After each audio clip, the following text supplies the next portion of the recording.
Serial तुमसे तुम तक के आने वाले ट्रैक में अब तक की सबसे बड़ी उलटफेर होने वाली है।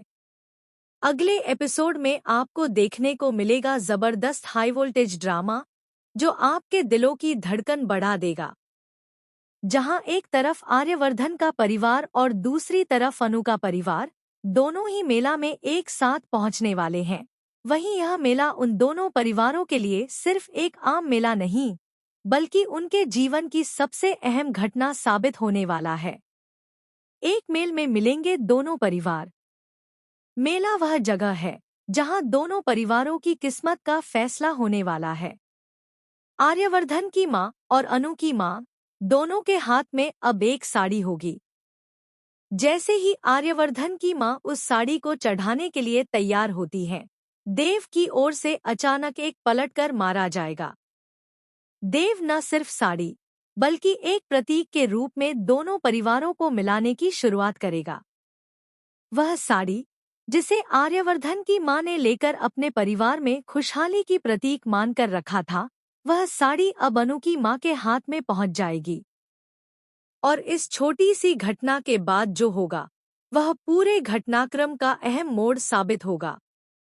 जैसे ही देव अनु की मां का हाथ पकड़ेगा, वही हाथ फिर शर्मा जी और आर्यवर्धन की मां के हाथ से मिलाए जाएंगे। इस मिलन से साफ संकेत मिलेगा कि देव ने इन दोनों परिवारों को एक साथ लाने का फैसला लिया है। अब इन दोनों परिवारों के बीच का जो अंतर था वह खत्म होने वाला है।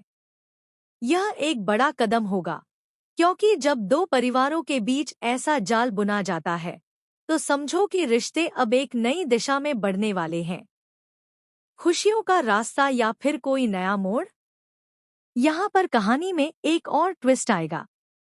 जैसे ही दोनों परिवार एक दूसरे के साथ समय बिताएंगे, आर्यवर्धन की मां और अनु की मां के बीच चाय और खाने के दौरान बात होगी। इस मुलाकात के दौरान आर्यवर्धन की मां सीधे अनु की मां से एक अहम बात करेगी जो पूरी कहानी का धारा बदलने वाली होगी। वह बात है आर्यवर्धन और अनु की शादी के बारे में। लेकिन जैसे ही यह सवाल सामने आएगा, माहौल में एक अचानक तनाव महसूस होगा, क्योंकि दोनों के बीच उम्र का फर्क अब एक बड़ा मुद्दा बनकर सामने आएगा। आर्यवर्धन की उम्र और अनु की उम्र में जो गहरा अंतर है, वह दोनों परिवारों के बीच खड़ी दीवार बन जाएगी। जब यह मुद्दा चर्चा का विषय बनेगा तो